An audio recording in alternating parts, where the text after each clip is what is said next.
Senator Masia Dr. Oburu Oginga okwero josiasa mondo were tim madonje ng'anyo mamuol mar rowere mag Gen-Z ma josiasa tiyo godo e nyayo mbii margi ma siasa kolose skul primar Mabondo. Dr. Oburu owacho ni seche ma josiasa moko lieko ni gisiro rowerego ok owinjore giket mbele ajenda magi. Omedo ni Gen-Z owinjo mi thuolo mar yango yo magi biro luwo maonge tudruok moro amora gi josiasa. Bende nokwedo weche mag ndhicho kod obila tiyo gi teko mathoth kuom jopiny kowacho ni Kenya onego bed piny ma jopiny nyalo chwalo ywak magi maonge luoro moro amora.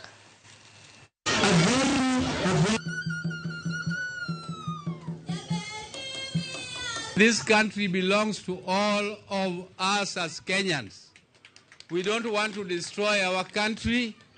Me, I support Gen Z because I'm also Gen Z. But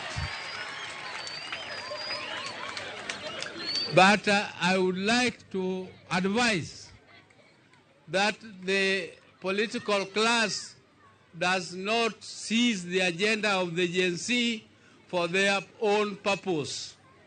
Let the Gen Z put their agenda up, and then let us try our best to solve the issues which are being raised by our young people without killing them.